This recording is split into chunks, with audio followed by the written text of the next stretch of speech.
ॐ सहना भवतु सहनौ भुनक्तु सह वीर्यं करवावहै तेजस्विनावधीतमस्तु मा विद्विषावहै। ॐ शान्ति शान्ति शान्तिः। ॐ पूर्णमदः पूर्णमिदं पूर्णमुदच्यते पूर्णस्य पूर्णमादाय पूर्णमेवावशिष्यते। ॐ शान्ति शान्ति शान्तिः। श्रुतिस्मृतिपुराणानाम् आलयं करुणालयं भगवत्पादं शङ्करं लोकशङ्करं शङ्करं शङ्कराचार्यं केशवं बादरायणं सूत्रभाष्यकृतौ वन्दे भगवन्तौ पुनः पुनः। ईश्वरो गुरुरात्मेति मूर्तिभेदविभागिने व्योमवद्व्याप्तदेहाय दक्षिणामूर्तये नमः। मंगलाचरण। सर्वतन्त्रस्वतन्त्राय सदात्माद्वैतवेदिने श्रीमते शङ्करार्याय वेदान्तगुरवे नमः। योऽवतीर्णैहाचार्य रूपेण यतिनां मुदे श्रीमन्नारायणं वन्दे तं हरिं करुणानिधिं। मननाख्यं प्रकरणं वासुदेवयतीश्वरैः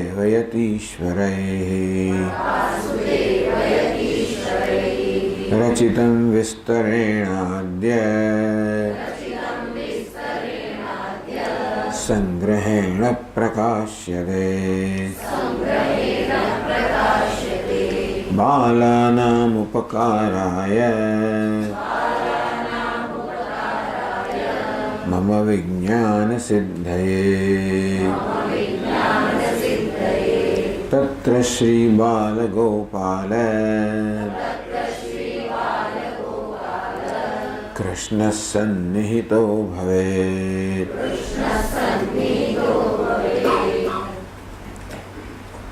सचमोक्षो ब्रह्मज्ञानादेव सिद्ध्यति। धर्म अर्थ काम मोक्ष ये चार पुरुषार्थों मोक्ष ज परम पुरुषार्थ है। नित्यत्वात् कारण के ये नित्य है। सच मोक्ष ब्रह्मज्ञानात् एव सिद्ध्यति। ये मोक्ष मात्र ब्रह्मज्ञान से सिद्ध था। आत्मा ब्रह्म से ये प्रकार अभेद ज्ञान से सिद्ध था। कारण के ज्ञान दी वस्तु क्यारे सिद्ध था जયારે प्राप्त हो त्यारे अज्ञान ने कारण अप्राप्त जनाती हो तो ज्ञान थी मात्र ये अप्राप्त से वो भ्रम दूर था। तो मोक्ष तो आपणु स्वरूप ज छे। अज्ञान ने कारण पोतानी जातने बद्ध मानवामां आवे छे। तो हूँ बद्ध छूं बंधायेल छूं ये प्रकारना भ्रम निवृत्ति माटे हूँ ब्रह्म छूं ए ज्ञान ज आवश्यक है। बीजोनो कोई उपाय नहीं। नान्यः पंथा विद्यते अयनाय। मोक्ष माटे अज्ञान सिवाय बीजो कोई मार्ग नहीं। कारण के अज्ञान ज ए बंधन नु कारण है। બંધન એક ભ્રમ છે, વાસ્તવિકતા નથી. અજ્ઞાનમાંથી જન્મેલો ભ્રમ. હમણાં કહે છે કે અજ્ઞાનમાંથી અધ્યારોપ જન્મે. જેમ રજ્જુ પર સર્પનો અધ્યારોપ જન્મે, તેવી રીતે આત્મા પર આ અપૂર્ણતાનો, બંધનનો, દુઃખનો અધ્યારોપ જન્મતા હોય છે. આમે કહે છે એ અધ્યારોપ તો પેલા અધિષ્ઠાનના અજ્ઞાનને કારણે હોય, એટલે કે આત્માના અજ્ઞાનને કારણે હું બદ્ધ છું, અલ્પ છું, આ પ્રકારનો અધ્યારોપ જન્મે છે. તો એ જ્ઞાનથી દૂર થાય. આરોપિત નિવૃત્તૈવ અધિષ્ઠાન જ્ઞાનોદયાત. તો અધિષ્ઠાનનું જ્ઞાન થાય તો જ આરોપિતની અધ્યારોપની નિવૃત્તિ થાય. અધ્યારોપ અપવાદાભ્યામ જ્ઞાતવ્ય તત્વ નિર્ણય. આ તત્વ નિર્ણય થવો જોઈએ અધ્યારોપ અને અપવાદની પદ્ધતિથી. તસ્માન મોક્ષણા અધ્યારોપાપવાદાદૌ અવશ્યમ કર્તવ્ય. એટલે મોક્ષે અવશ્ય અધ્યારોપ અપવાદ કરવો જોઈએ. તો હવે ત્રીજા પાના પર આપણે ચાલો પછીનો ફકરો વાંચીએ. તત્ર અધ્યારોપો નામ શક્તિકાયામ રજતવત રજ્જૌ સર્પવત સ્થાણૌ પુરુષવચ્ચ નિષ્પ્રપંચાત્મવસ્તુની પ્રપંચારોપઃ. તત્ર અધ્યારોપો નામ. તો હવે અધ્યારોપ અને અપવાદ, મુમુક્ષે અધ્યારોપ અને અપવાદ કરવો જોઈએ. તત્ર બેમાં અધ્યારોપ અને અપવાદની મધ્ય જે અધ્યારોપ છે એ કોને અધ્યારોપ કહે? અધ્યારોપો નામ. તો અધ્યારોપ કોને કહેવાય? શુક્તિકાયામ રજતવત. જેવી રીતે છિપોલી પર ચાંદીનો અધ્યારોપ કરાવે, ભ્રમ જન્મે. કારણ કે કંઈક થોડી સમાનતા છે કે સાદૃશ્ય છે કે ચળકાટ છે, એટલા માટે ચાંદીનો ભ્રમ જન્મે. રજ્જૌ સર્પવત. રજ્જુ પર વળાંક છે, તેમાં થોડો ચળકાટ છે, એને કારણે રજ્જુ પર આ સર્પનો ભ્રમ જન્મે. સ્થાણો પુરુષવત. ઝાડના ઠૂંઠામાં પણ એવા કેટલાક કેટલાક ગુણો હોય જેને કારણે ત્યાં ચોર છે કે ભૂત છે એવો ભ્રમ જન્મે. નિષ્પ્રપંચ આત્મવસ્તુની પ્રપંચારોપ. નિષ્પ્રપંચ આત્મવસ્તુની. આત્મવસ્તુ, આત્મા જે વસ્તુ છે, તત્વ છે, સત્ય છે, કેવું છે? નિષ્પ્રપંચ છે. આત્મા સર્વ પ્રકારના પ્રપંચથી, સંસારથી રહિત છે. અશનાયા પિપાસે શોકમ મોહમ જરા મૃત્યુમ અત્યેતિ. આ છે ને અશનાયા પિપાસા, ભૂખ અને તરસ, શોકમ મોહમ, શોક અને મોહ, જરા મૃત્યુમ, વૃદ્ધાવસ્થા અને મૃત્યુ, આ બધા સંસારના ધર્મ છે, ઉપાધિના ધર્મ છે. ભૂખ તરસ છે, પ્રાણના ધર્મ છે. શોક અને મોહ છે, મનના ધર્મ છે. જરા મૃત્યુ છે, દેહના ધર્મ છે. આ બધા આ પ્રાણનો પ્રપંચ, આથી નિષ્પ્રપંચ. આત્મા કેવો છે? અતિત્ય વર્તતે. એ ભૂખ અને તરસ, શોક અને મોહ, જન્મ મૃત્યુ, આ બધા પ્રકારના સંસારના ધર્મોથી પર છે, અસ્પૃષ્ટ છે. જેવી રીતે પેલા રજ્જુને, દોરડાને ક્યારેય સર્પનો સ્પર્શ થતો નથી. સર્પના જે કંઈ ગુણ દોષ હોય એ ક્યારે પણ રજ્જુ પર કશી અસર નથી કરતા. સાપનું ઝેર જેવી રીતે દોરડામાં હોય નહીં, ચાંદીની કિંમત પણ છિપોલીમાં હોય નહીં. ચોરનો ભય પણ પેલા ઠૂંઠામાં હોય નહીં. તેવી રીતે આ બધા પ્રપંચ આરોપ, જે વાસ્તવમાં ભૂખ અને તરસ, શોક અને મોહ, વૃદ્ધાવસ્થા, મૃત્યુ, આ બધા ધર્મોથી પર છે, અતીત છે, એવા આત્મા પર આ બધા ધર્મોનો અધ્યારોપ. ભૂખ તરસનો અધ્યારોપ, હું ભૂખ્યો છું, તરસ્યો છું, એનો અધ્યારોપ. હું છું એ આત્માનું સ્વરૂપ છે. હું ભૂખ્યો છું, આ ભૂખ્યાપણો પ્રાણનો ધર્મ છે, એ હું છું પરનો અધ્યારોપ. હું તરસ્યો છું, હું છું એ તો આત્માનો ધર્મ છે, એના પર તરસ્યો છું, અધ્યારોપ, પ્રાણનો ધર્મ. હું વૃદ્ધ છું, હું મુમૂર્ષુ છું, મરવાનો છું. મરી ગયો છું તો ના કહેવાય, કારણ કે આપણે હોત કહેતા એવા હાજર હોતા નથી.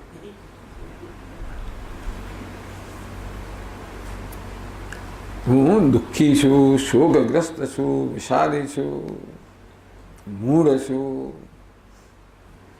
આ રીતે આ બધો અધ્યારોપ એટલે આ પ્રકારે આત્મા પર સંસારના ધર્મનો આરોપ કરવામાં આવે. એમાંથી આ બધા પ્રકારના ભ્રમજનને ખ્યાલ કહો, અભિપ્રાય કહો, ભ્રમ કહો. આત્મા વિશેના, હું વિશેના અનેક પ્રકારના ભ્રમ, આ શાનું પરિણામ છે? અધ્યારોપનું પરિણામ છે. અથવા પ્રપંચારોપ. પ્રપંચ એટલે આ જગત, નામરૂપાત્મક પ્રપંચ, પંચમા ભૂતમાં બનેલું આ જગત, એનો પણ આત્મા પર અધ્યારોપ, બ્રહ્મ પર અધ્યારોપ. એટલે કહ્યું સૃષ્ટિ નામ બ્રહ્મરૂપે સચ્ચિદાનંદ વસ્તુની. બ્રહ્મ જે સચ્ચિદાનંદ સ્વરૂપ છે, વસ્તુની જે તત્વ છે, સત્ય છે, એના પર અધ્યારોપ. નામરૂપ પ્રસારણા, નામરૂપનો અધ્યારોપ થાય છે બ્રહ્મ પર, અસ્થિભાતિ પ્રિયમ પર. જળ પર જેવી રીતે તરંગ કહો, ફીણ કહો, પરપોટો કહો, એ બધા જેવી રીતે અધ્યારોપ થાય, તેવી રીતે બ્રહ્મ પર, અસ્થિભાતિ પ્રિય સચ્ચિદાનંદ પર આ નામ રૂપાત્મક જગતનો અધ્યારોપ, એ પણ બીજો અધ્યારોપ. એટલે આત્મા પર આ બધા સંસારના ધર્મનો અધ્યારોપ. એમ કરીને પોતાના વિશે આ પ્રકારના ભ્રમ આપણે સેવીએ, અને બ્રહ્મ પર આ જગતનો અધ્યારોપ. અંદર અને બહાર બે પ્રકારના અધ્યારોપ. અજ્ઞાન આવું કરે છે. અંતર્દૃશ્યો ભેદમ આવરણોતી. અજ્ઞાન શું કરે? આ દ્રષ્ટા અને દૃશ્યનો ભેદ છે એને ઢાંકી દે. વાસ્તવમાં આત્મા દ્રષ્ટા છે, સાક્ષી છે, ચૈતન્ય છે, નિષ્પ્રપંચ છે.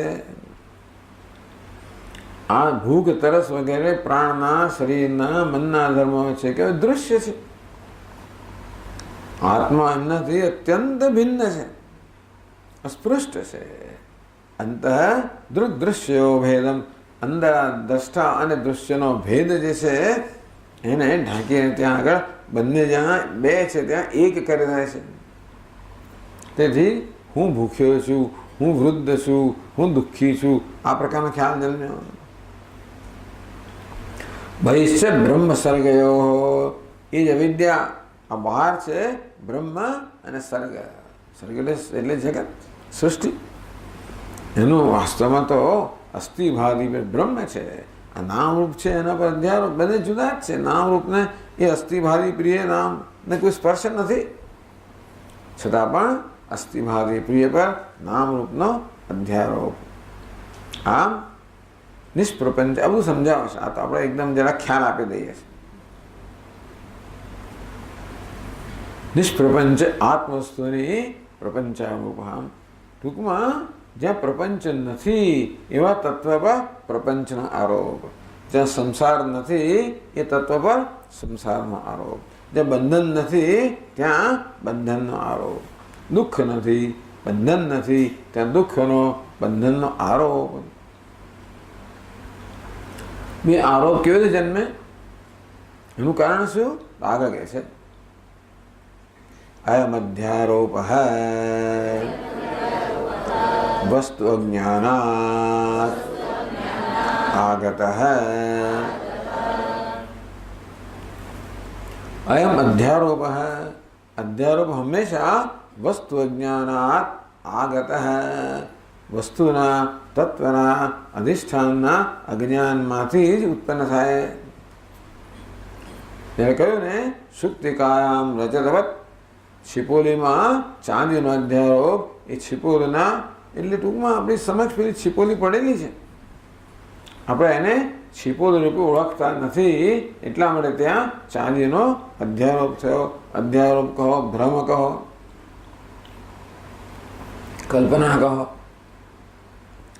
દોરડાને આપણે દોરડો બી જાણતા નથી, ત્યાં આગળ સર્પનો અધ્યારોપ થયો। પેલા ઝાડના ઠૂંઠાને સ્થાણુને આપણે સ્થાણું જાણતા નથી, ત્યાં આગળ ચોરનો કે ભૂતનો અધ્યારોપ થયો। અયમ અધ્યારોપ વસ્તુ અજ્ઞાનાત આગત, વસ્તુના અજ્ઞાનમાંથી જન્મેલો છે। તેમ આત્માના અજ્ઞાનમાંથી આત્મા પર અધ્યારોપ જન્મે, હું બદ્ધ છું, દુઃખી છું વગેરે। બ્રહ્મના અજ્ઞાનથી બ્રહ્મનો અધ્યારોપ જન્મે જગતના। હવે એટલે અજ્ઞાનની વાત કરવામાં આવે તો હવે અજ્ઞાનની વાત કરે છે। અધ્યારોપ અપવાદની વાત, અધ્યારોપ પર કારણ શું છે? અજ્ઞાન છે। એ અજ્ઞાન કેવું છે તો કહે છે આગળ, તદ્જ્ઞાનમેવ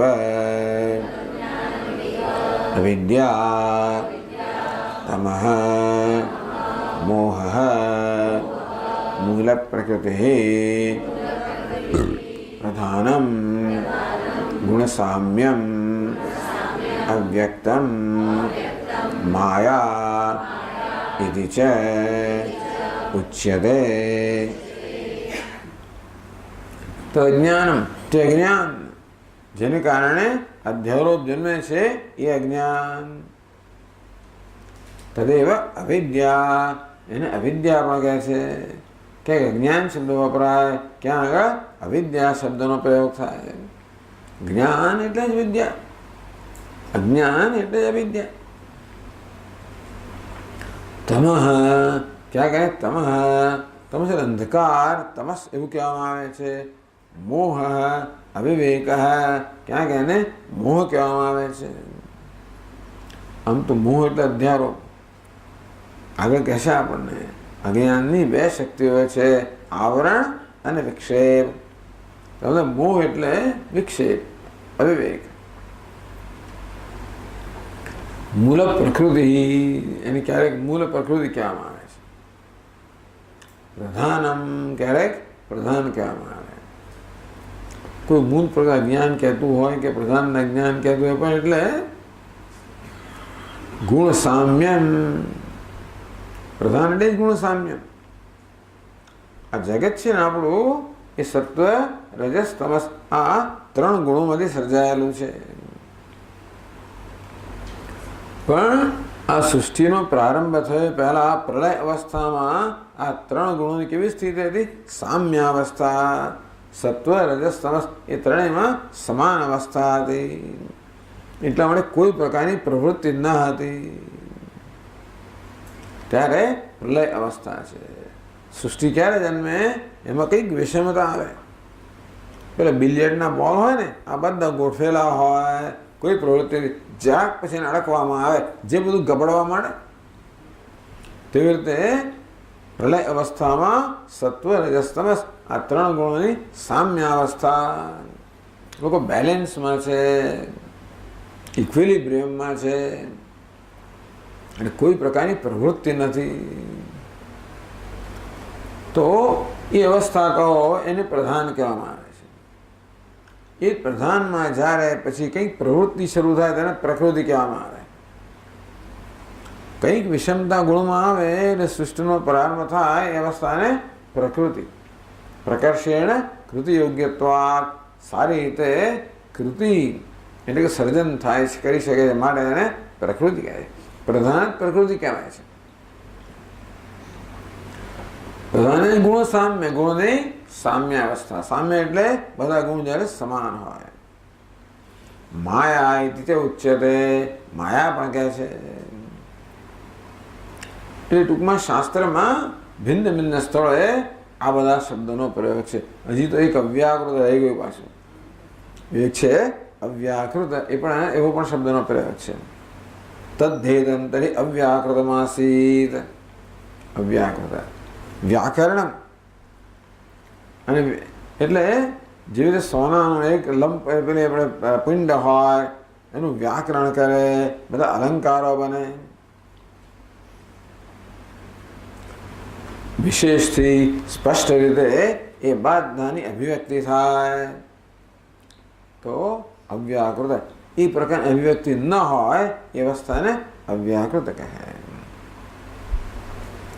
આ રીતે અવિદ્યાને સમજાવે, જે આ બધા અધ્યારોપનું જગતનું મૂળ કારણ છે.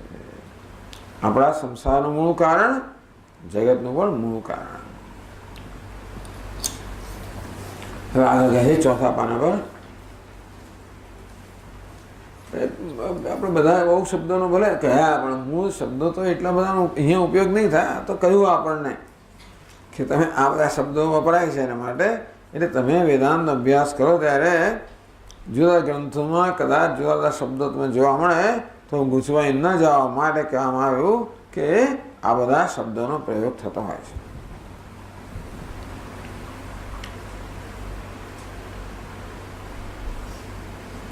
અહીં તો ગ્રંથકાર એક બાજુ પંચદશી ને બીજી બાજુ વેદાંત સાર આ બધી પ્રક્રિયાઓનું અનુસરણ કરે છે. બધાને ભેગા કરી દેવામાં આવ્યા છે એવું લાગે આપણને. મૂળ પ્રકૃતિ નામ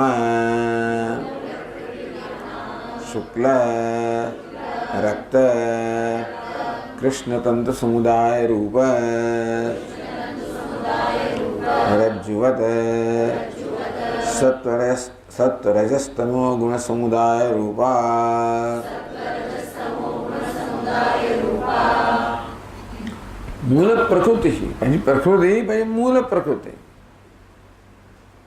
પ્રકૃતિ એટલે ઉપાદાન કારણ કહો એવું, એ માટે પણ પ્રકૃતિ શબ્દ વપરાય છે. એટલે બ્રહ્મસૂત્ર બ્રહ્મ પ્રકૃતિ પણ છે, પ્રકૃતિ છે. બ્રહ્મ ઉપાદાન કારણ પણ છે.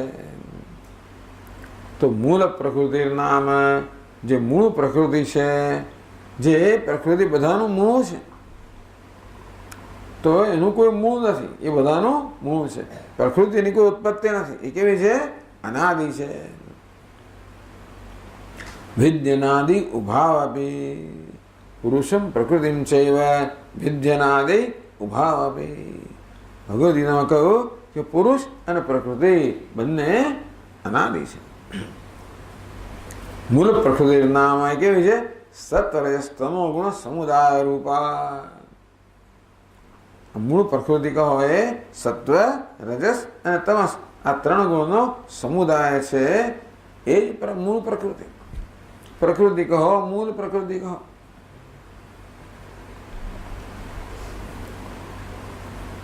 એટલે આ પ્રકૃતિ કેવી છે એ સમજાવવા માટે એક દ્રષ્ટાંત આપ્યું. રજ્જુવત, જેમ ત્રણ તાંતણાનું બનેલું દોરડું હોય. મૂળ પ્રકૃતિ કેવી છે? ત્રણ તાંતણાના બનેલા દોરડા જેવી છે. એ તાંતણા કેવા છે?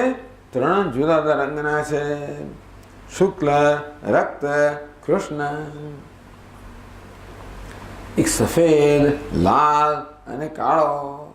આ ત્રણ પ્રકારના તાંતણામાંથી આપણે દોરી બનાવીએ કે દોરડું બનાવીએ. તેવી રીતે સત્વ, રજસ અને તમસ, આ ત્રણ ગુણોના તાંતણામાંથી પ્રકૃતિ નામનું આ દોરડી બની કે દોરડું બન્યું. હવે સત્વનો ગુણ કેવો છે? સત્વનો રંગ છે શ્વેત. રજોગુણનો રંગ છે રક્ત, લાલ. તમોગુણનો રંગ છે કાળો. આ મૂળ રંગ છે આપણા બધા. ભલે આપણે લાલ, પીળો અને વાદળી મૂળ રંગ કહેવાય. બાકીના બીજા બધા મેળવણીથી થાય. એ આપણે સ્કૂલમાં શીખ્યા. પછી શું કહે છે? કયા મૂળ 3 ગુણ છે? લાલ, સફેદ, લાલ અને કાળો. તો છાંદોગ્ય ઉપનિષદમાં પછી બધું સમજાવે વિસ્તારથી કેવી રીતે આ સમગ્ર જગત છે આ 3 ગુણો જે છે એની જ અભિવ્યક્તિ છે. જો ભાઈ આ સૂર્ય, આ અગ્નિ તરફ નજર કર તો ઉદ્દાલક ઋષિ પોતાના પુત્ર શ્વેતકેતુને કહે કે શ્વેત જો આ અગ્નિ દેખાય છે ને તને, હવે જે લાલ રંગ છે એ કોનો છે? તેજ તત્વનો છે. સફેદ રંગ છે જળ તત્વનો છે. કાળો રંગ છે એ પૃથ્વી તત્વનો છે. અથવા સત્વ રજસ તમસ 3 રંગ ત્યાં. આ 3 રંગમાંથી સમગ્ર જગત બનેલું છે. તો આ 3 રંગને બરોબર આંટી મારીને શું બને છે? એક દોરડી કે દોરડું. તો શુક્લ, રક્ત, કૃષ્ણ તંતુ સમુદાય રૂપ. આ 3 રંગના તંતુઓનો સમુદાય, 3 રંગના તંતુઓ જે છે એમને પરસ્પર આવી રીતે એમને આંટી મારવામાં આવે ત્યારે જે દોરડું બને એના જેવી આ મૂળ પ્રકૃતિ છે, જેમાં સત્વ, રજસ અને તમસ આ 3 ગુણો રૂપી તાંતણાઓ છે. દોરડું તો દૃષ્ટાંત છે. સફેદ, લાલ અને કાળા ને આવા તંતુઓમાંથી બનેલ દોરડાની જેમ મૂળ પ્રકૃતિ છે સત્વ, રજસ અને તમસ. આ 3 ગુણોનો સમુદાય છે. સત્વરસ તમો ગુણાત્મિકા માયા કે પ્રકૃતિ.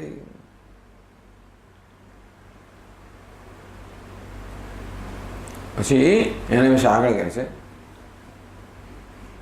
अस्याः प्रलयः महासुषुप्तिश्च नाम.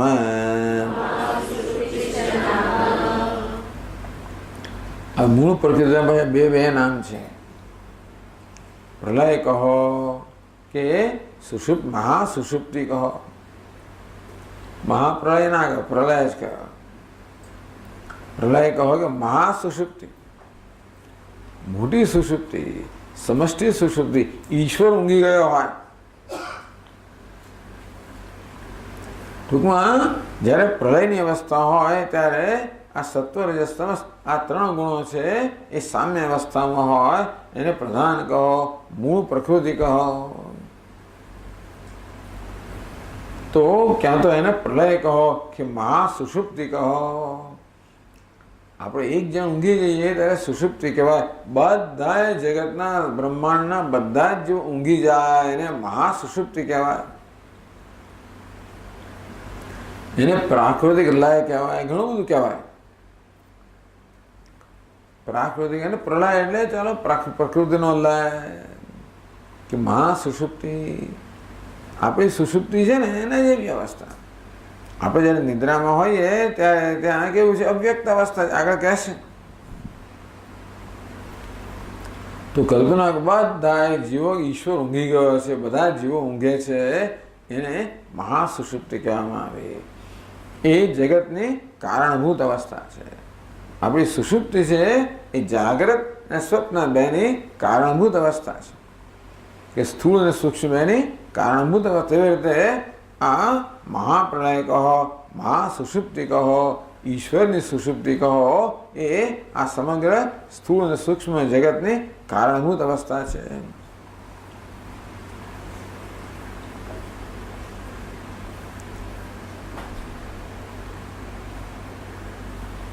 હવે એ મૂળ પ્રકૃતિ આગળ કહે છે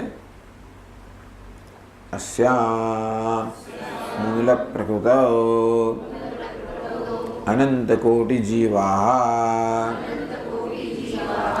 स्वस्वकर्मवासनाभिः सह जतुपिण्डे सुवर्णरेणवः इव सृष्टेः पूर्वं लीना वर्तन्ते।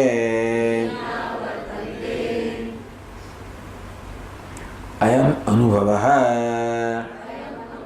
सकलजनानां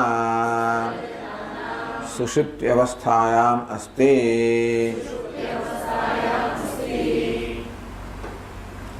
અસ્યામ મૂળ પ્રકૃતો, આજે મૂળ પ્રકૃતિ કહેવામાં આવી, મહા સુષુપ્તિ કહેવામાં આવી, પ્રલય કહેવામાં આવી, ગુણની સામ્ય અવસ્થા કહેવામાં આવી, જગતનું મૂળ કારણ કહેવામાં આવ્યું.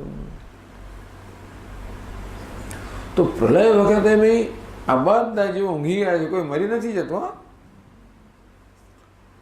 અબજો અને અબોજોનો વર્ષો સુધી બિચારા જીવો એક દેહમાંથી બીજા દેહની અંદર સતત ગતિ કરતા જ રહે, થાકી જાય. આવી રીતે કરોડો અસંખ્ય બધા જન્મો લઈ લઈને જીવ બીજા થાકી ગયો. ભગવાન કીધું ત્યારે આરામ કરે. બધા જીવોને ભગવાન ઊંઘાડી દે, દીર્ઘ નિદ્રા. જેટલો વખત જાગ્યા હતા એટલો જ વખત ઊંઘવાનો. એટલે આ મૂળ પ્રકૃતિ કહો, કારણ અવસ્થા કહો, જેમાંથી જગતનો જન્મ થાય છે એ પ્રલય અવસ્થા કહો, ત્યાં આગળ આ બધા જીવો ઊંઘી ગયેલા છે. તે કહે છે મૂળ અનંત કોટી જીવા. કેટલા જીવ છે? અનંત કોટી. મનુષ્ય કેટલા છે ખબર છે? 700 કરોડ. કેટલા છે? 700. અનંત કોટી ને 700 કરોડ છે. તો અનંત કોટી જીવો, મનુષ્ય એકલો નથી આ દુનિયાની અંદર, કેટલાય બધા છે. બધા જીવ જંતુઓથી મળીને કેટલા બધા દેવોના મળીને અનંત કોટી, અસંખ્ય અસંખ્ય બધા જીવો છે. આ બધા પ્રલયમાં કે મૂળ પ્રકૃતિની અંદર બધા ઊંઘી ગયેલા છે, સુષુપ્ત અવસ્થામાં છે. લીના વર્તનતે, બધા લોકો લીન થઈ ગયા છે, પોતાના કારણ અજ્ઞાનમાં લીન થઈ ગયા છે. જેવી રીતે આપણે એ જ કહ્યું, અયમ અનુભવ સકલ જનાનામ સુષુપ્તિ અવસ્થાયામ અસ્થિ. સકલ જનાનામ, બધા મનુષ્યોને સુષુપ્તિ અવસ્થામાં એ જ અનુભવ થાય છે, એ જ સ્થિતિ સર્જાય છે જે પ્રકારની સ્થિતિ પ્રલયના સમય હોય છે. ઊંઘમાં કોઈ તફાવત નથી. રાજાની ઊંઘ કહો કે રંકની ઊંઘ કહો કે વાઘની ઊંઘ કહો કે સિંહની ઊંઘ કહો, વ્યાઘ્રો વા, સિંહો વા, વૃકો વા, વરાહો વા, જે કે આ બધા ટૂંકમાં બધા ઊંઘે ને ત્યારે પછી વરાહ હોય, એ પછી ભૂંડ હોય કે વાઘ હોય કે સિંહ હોય કે વરુ હોય કે મચ્છર હોય કે માકડ હોય, આ બધા લોકો ઊંઘમાં એક સરખા જ હોય છે. એ બધા ઊંઘી જતા હશે એવું માનું છું. બધા જીવો ઊંઘી જતા તો હશે. પછી એટલે અરે ઈશ્વર પણ ઊંઘી ગયો હોય અને જીવ ઊંઘી ગયો, એ ઊંઘની અવસ્થા સરખી હોય છે. દેખો અનંત કોટી જીવ, ત્યાં આગળ કોઈ પ્રકારનો ભેદભાવ નથી.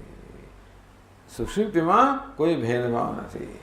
રાજાની સુષુપ્તિ હોય કે રંગની સુષુપ્તિ હોય, રાજા એની સવામાનની તળાઈમાં પડ્યા હોય અને પેલો બિચારો ફૂટપાથ પર ઊંઘતો હોય, શું તો બંનેની નિદ્રા સરખી જ છે. તો તેથી અનંત કોટી જે કંઈ હોય તે આ બધા જીવો પ્રલય અવસ્થાની અંદર નિદ્રામાં છે, સુષુપ્ત છે. પણ જીવિત આપણે નિદ્રામાં હોઈએ ત્યારે જે ક્યાં આપણા સંસ્કારો હોય, વાસનાઓ હોય, ઈચ્છાઓ હોય, આ બધું લઈને આપણે ઊંઘી જતા હોઈએ છીએ.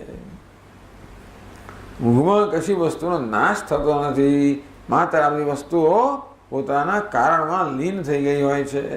એટલે જાગીએ એટલે હતા ને એવા, એટલે પેલો વાઘ હોય એ વાઘ રૂપે જ જાગે. વાઘ ઊંઘી જાય ને ત્યારે બ્રહ્મમાં એક થઈ જાય. સિંહ પણ બ્રહ્મ સાથે એક થઈ જાય, આપણે બ્રહ્મ સાથે એક થઈ જઈએ. જે કોઈ જીવ હોય એ સુષુપ્તિમાં એક જ સમાન અવસ્થા ભોગવે, કહેવાય તો સત સાથે, બ્રહ્મ સાથે, ચૈતન્ય સાથે એક થઈ ગયા હોય. સ્વપિતેર નામ, એને સ્વપિતિ કહેવાય. સમ અપિતો ભવતી, એ પોતાના સ્વરૂપને પ્રાપ્ત કરે છે. પોતાના સ્વરૂપમાં પરમાત્મામાં લીન થઈ ગયા હોય છે બધાય જીવો, કોઈ ફેર નથી. પણ આપણે બધી વાસનાઓ લઈને ઊંઘી જતા હોઈએ છીએ. જાગીએ એટલે વળી પાછી બધી વાસનાઓ આપણો કબજો લઈ લે કે અનંત કોટી, તમે અનંત કોટી યુગમાં પણ આ બધી વાસનાઓ નાશ ના થાય એવું કહ્યું. એટલા જ માટે કોઈને એમ કે સુષુપ્ત ઊંઘી જઈએ તો બધી વાસનાઓ પણ જતી રહે કે ના જતી રહે. આપણે સવારે જ્યારે જાગીએ ત્યારે એકદમ આપણે તાજા હોઈએ કે ના હોય? તો કે ના ભાઈ, જેવા ઊંઘી ગયા એવા જ જાગીએ. તદેવ આ ભવતી, જે ઊંઘી ગયો હતો એવો સવારે જાગે. તો તેવી રીતે પ્રલય અવસ્થાની અંદર અનંત કોટી જીવા, અનંત કોટી બધા જીવ છે સ્વસ્વ કર્મ વાસના બી સહ લીના. બધો મસાલો લઈને સાથે જાય, બધું પોતાનો જે માલ સામાનો ને એ લઈને સુષુપ્તિમાં જાય. એટલે ઉઠે ત્યારે માલ સામાન લઈને ઉઠે. ટ્રેનમાં બેસી ત્યારે બધો માલ સામાન લઈને બેસીએ, ઉતરીને પાછો બધો લઈને ઉતરી જાય. કોઈ કશું મૂકીને ના આવે. બધા દાગીના ગણીને એક એક નાની વસ્તુ પણ લઈને બહાર નીકળે. આપણે પણ સુષુપ્તિમાં કશું મૂકીને ના આવીએ. જે લઈને ગયા હોય એ સાથે વળી પાછા સવારે જાગૃત થઈએ. આ કંઈક બહુ વિલક્ષણ દ્રષ્ટાંત આપે છે. જતું પિંડ, આ ક્યાં આવતું હશે ખબર નથી આપણને, ક્યાંક આવતું હોય. જતું પિંડે સુવર્ણ રેણ વહૈવ.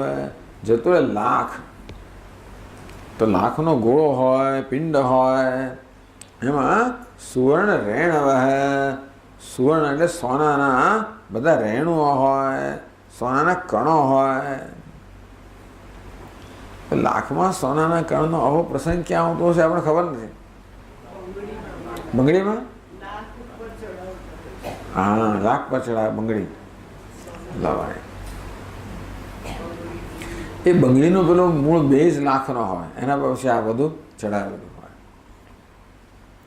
એટલે લાખમાં જેવી રીતે સોનાના બધા તાર હોય કે સોનાના કણ હોય, અંદર કેવા રહેલા હોય. સુવર્ણ રેણ હોય, જતું પિંડે, બધા અંદર ફેલાયેલા હોય. એટલે ટૂંકમાં આપણને એમનું વિશેષ જ્ઞાન ના થાય, એ જુદા કરીને જાણી ન શકીએ. એની અંદર લીન થઈ ગયા હોય. લાખના ગોળાની અંદર આ બધા સોનાના કણ હોય ને એ બધા અંદર લીન થઈ ગયા હોય. પછી લાખને ઓગાળીએ એટલે બધા પહેલા સોનાના કણ પ્રાપ્ત થાય. તેવી રીતે સૃષ્ટિના પૂર્વમાં પ્રકૃતિમાં બધા જીવો પોતાની વાસના સહિત મૂળ પ્રકૃતિમાં એ રીતે જ લીન થઈ ગયા હોય. આપણે જેવી રીતે આપણી સુષુપ્તિમાં કે ઊંઘની અંદર આપણા અજ્ઞાનમાં લીન થઈ જતા હોઈએ છીએ. ત્યારે અજ્ઞાન કેવું છે? લાખના પિંડ સમાન છે. આપણે પેલા સુવર્ણની એક કણ સમાન છે. પ્રકૃતિ મોટો લાખનો પિંડ, એમાં અનંત કોટી બધા પેલા સુવર્ણના કણો બધા રહેલા હોય. તો મૂળ પ્રકૃતિનું વર્ણન કર્યું. હવે અધ્યારોપનું વર્ણન કરવાનું ને. આ શેનો માટે વિષય છે? અધ્યારોપ વિષય છે. અપવાદ પછી આવે, પહેલા આવે અધ્યારોપ. અધ્યારોપ કહો, કલ્પના કહો, વિક્ષેપ કહો, એનું વર્ણન કરવા માટે આ બધી ભૂમિકા રચવામાં આવી. આગળ જશે સામૂલ પ્રકૃતિ સૃષ્ટિકાલે પરિપક્વ જીવ કર્મ વશાત માયા અવિદ્યા તામસી ઇતિ ત્રિવિધા જાતા. સા મૂલ પ્રકૃતિ, આ છે પંચદશની પ્રક્રિયા. સા મૂળ પ્રકૃતિ છે. સૃષ્ટિકાલે, હવે જ્યારે પ્રલયમાંથી જાગવાનો સમય આવે, બધા જીવો ઊંઘી ગયા છે, ને કોણ જગાડે ભાઈ? આપણે ઊંઘતા હોય તો આપણે જગાડે છે કોણ ખબર છે? આપણું કર્મ જગાડે છે, એલાર્મ નહીં જગાડતું, આપણું કર્મ જગાડે છે. ના સ્વામી હું તો એલાર્મ છે, પણ એલાર્મ મૂકનારો કોણ? તું જ ને ભાઈ. આપણે તો મારી રીતે મૂકો ને, પણ તને 5 વાગે એલાર્મ મૂકવાની પ્રેરણા કેમ જન્મી? તારા કર્મને કારણે. આપણું કર્મ છે આપણને એ પ્રકારની પ્રેરણા જન્માવે, એ પ્રકારે આપણે એલાર્મ મૂકીએ, અને તે પણ ના, જો કર્મ બરોબર ના હોય તો ના ઉઠીએ. એલાર્મ તો વાગે, બંને કહે સાંભળીએ નહીં ઘણી વાર તો. એટલે આપણે કોણ ઉઠાડે છે? કર્મ ઉઠાડે છે. શું છે? સૈવ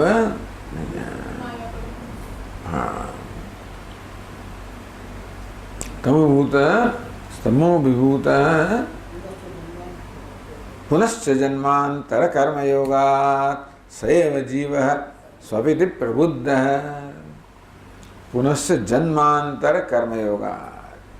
પૂર્વજન્મના કર્મને કારણે વળી પાછો સ્વપ્નમાં જાય, જાગ્રત થાય. સૃષ્ટિકાળે પરિપક્વ જીવ કર્મવશાત. આ બધા જીવો અત્યારે ઊંઘી ગયા છે. ક્યાં? પ્રલયની અંદર. કોણ જગાડે છે એમને? એમના કર્મ. ક્યારે જગાડે? કર્મ જ્યારે પરિપક્વ થાય ત્યારે. એટલે કર્મ જ્યારે પોતાનું ફળ આપવા માટે તૈયાર થઈ જાય, એને ફલોન્મુખ કર્મ પોતાનું ફળ આપવા માટે તૈયાર થઈ જાય ત્યારે બધા જાગે. કર્મ એટલે ટૂંકમાં આપણે જગાડનાર કર્મ છે, ઊંઘાડનાર કર્મ છે.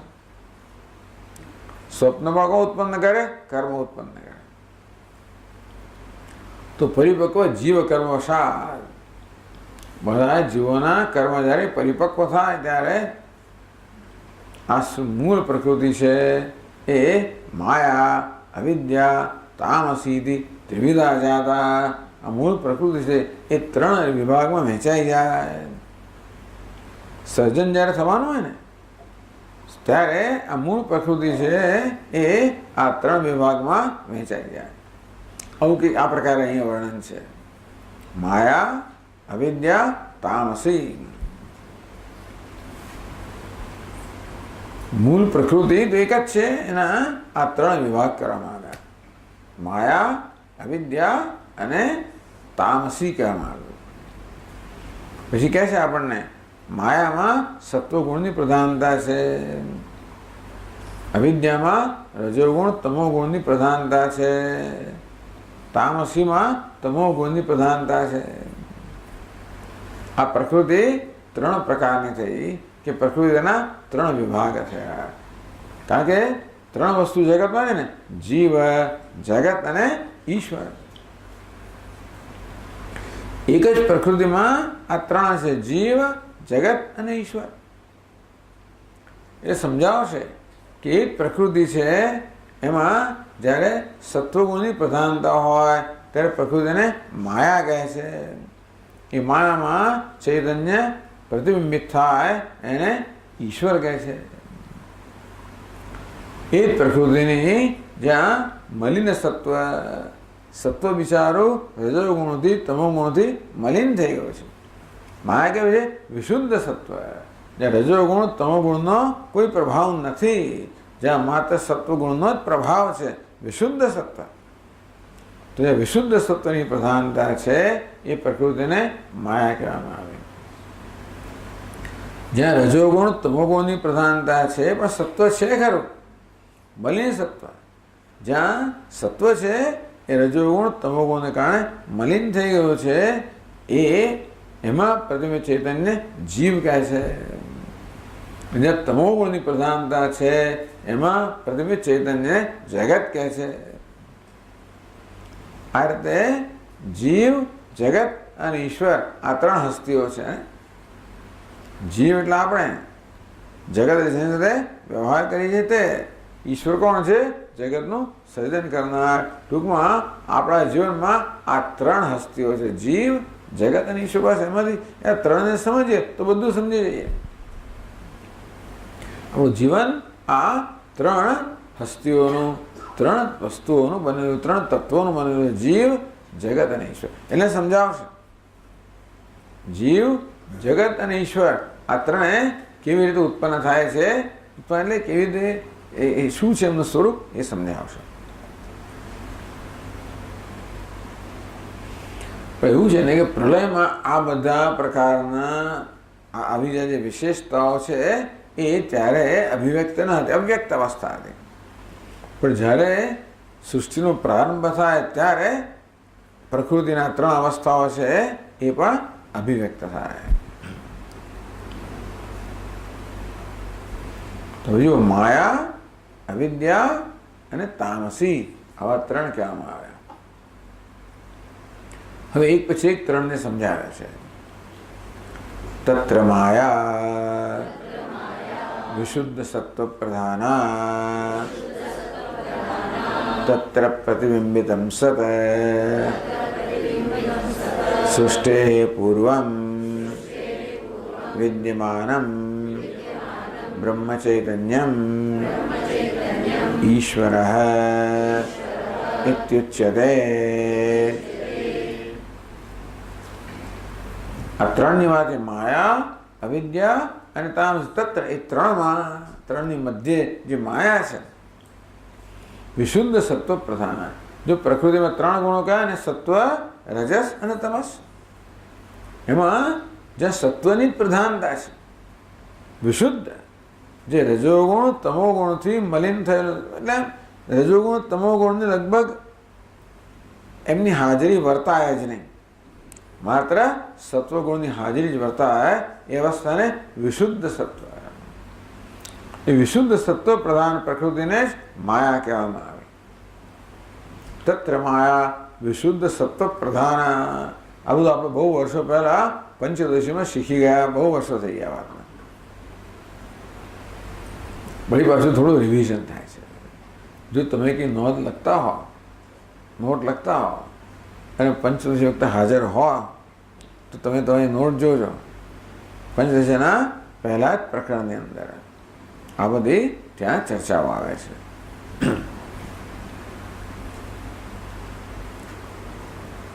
તત્ર પ્રતિબિંબિતમ સત. બ્રહ્મ એટલે ચૈતન્ય કહો, બ્રહ્મ ચૈતન્ય એક શબ્દ છે.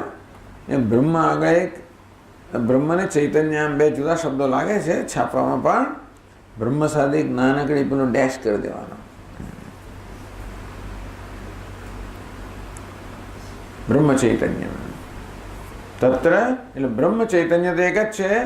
હવે તમે આ પ્રકૃતિમાં પ્રતિબિંબિત થાય, વિશુદ્ધ સત્વ પ્રધાન પ્રકૃતિમાં પ્રતિબિંબિત થાય, મલિન સત્વ પ્રધાનમાં પ્રતિબિંબિત થાય, તમોગુણ પ્રધાનમાં પ્રતિબિંબિત થાય. આ પ્રકૃતિનો ધર્મ છે કે ચૈતન્યને પ્રતિબિંબિત કરે. તેથી આ પ્રકૃતિના ત્રણ વિભાગ કર્યા માટે ત્રણ પ્રકારના પ્રતિબિંબ થયા. પહેલું છે વિશુદ્ધ સત્વ પ્રધાન પ્રકૃતિ, જેને માયા કહેવામાં આવે. તત્ર પ્રતિબિંબિત સત, એમાં પ્રતિબિંબિત થયેલું બ્રહ્મ ચૈતન્ય છે, એને ઈશ્વર કહેવામાં આવે છે. આ બ્રહ્મ ચૈતન્ય છે ને સૃષ્ટિ પૂર્વ વિદ્યમાનમ. બ્રહ્મ પરમાત્મા તો સૃષ્ટિની પહેલા પણ વિદ્યમાન જ છે. સૃષ્ટિ નથી ત્યારે પણ છે, સૃષ્ટિ છે ત્યારે પણ છે, સૃષ્ટિ નહીં હોય ત્યારે પણ હશે.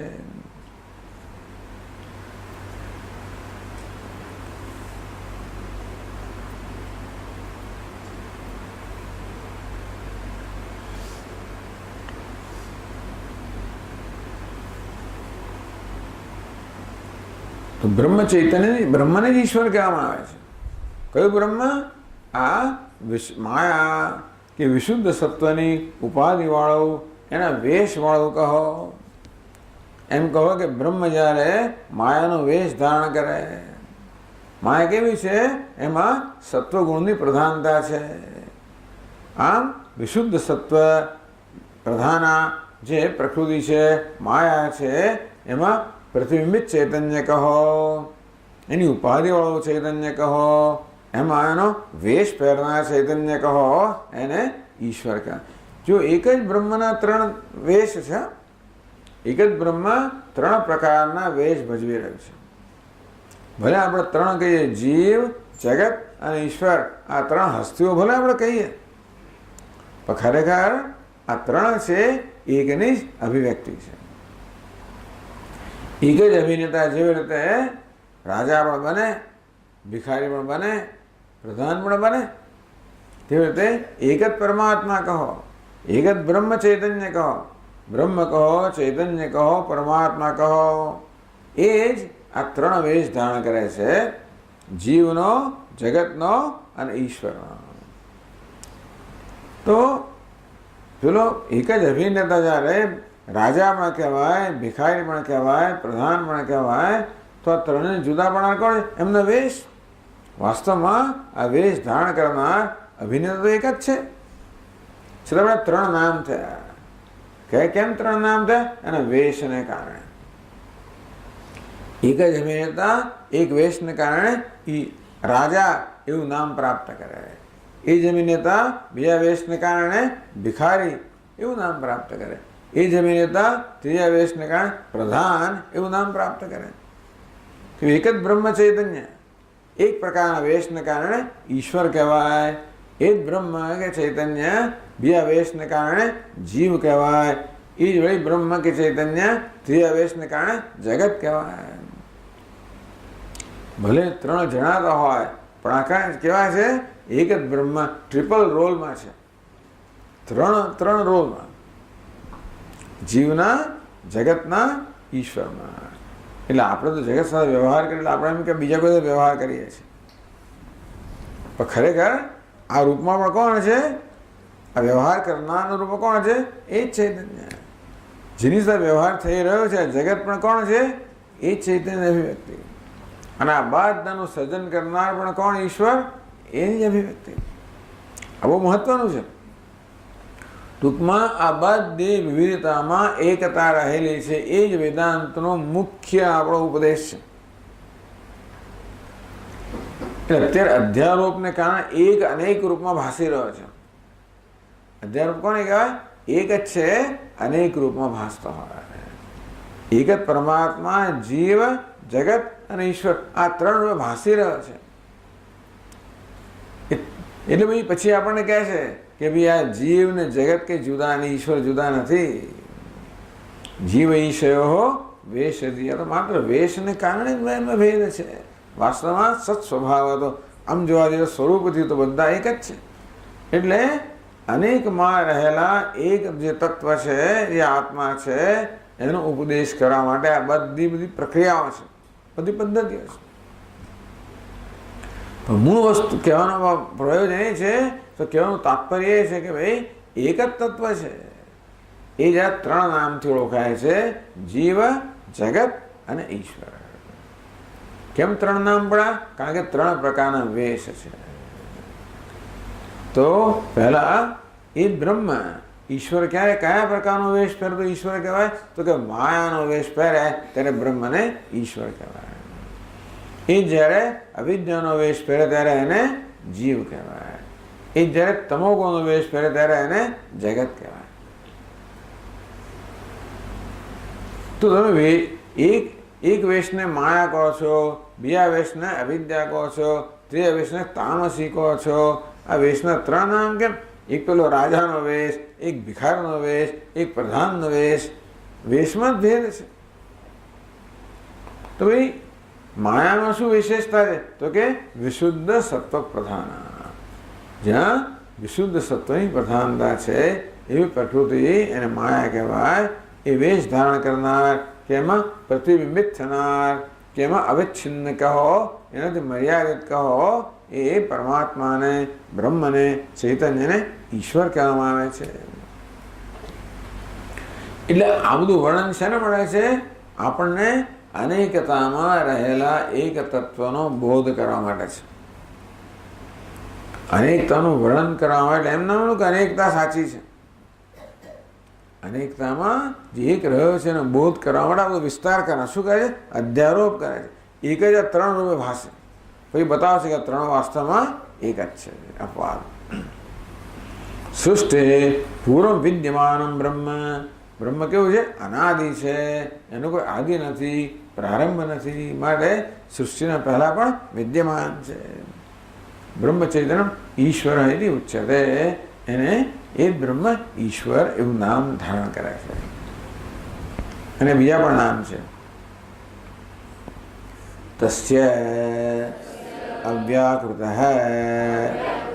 અંતર્યામી ઇતિ ચ નામ સ એવ જગત્સ્રષ્ટા સ એવ પરિપૂર્ણમ બ્રહ્મચૈતન્યમ. આ ઈશ્વરના બીજા નામ છે. ભાઈ અવ્યાકૃત. લો ઈશ્વર નામ પડ્યું અવ્યાકૃત. તદ્દેદંતરી અવ્યાકૃતમાસીત. ઈશ્વરને ક્યારેક અવ્યાકૃત એમ કહેવામાં આવે છે, અથવા તો અંતર્યામી. આ શબ્દો ક્યાં છે બધા? બૃહદારણ્યક ઉપનિષદમાં. એને અંતર્યામી. અંતર્યામી શું? અંદર રહીને જે નિયમન કરતો હોય, જે પૃથ્વીનું રહીને પૃથ્વીનું નિયમન કરે. મારે પૃથ્વીમાં પૃથ્વી છે ને એને પૃથ્વી રૂપે જ વર્તવું પડે. સૂર્ય છે ને એને પણ તમે જુઓ, સૂર્યને કોઈ પ્રકારની સ્વતંત્રતા નથી. નક્કી કર્યા પ્રમાણે સૂર્ય ઉદય થવો જોઈએ, અસ્ત થવો જોઈએ, એ પ્રકારે ગતિ થવી જોઈએ.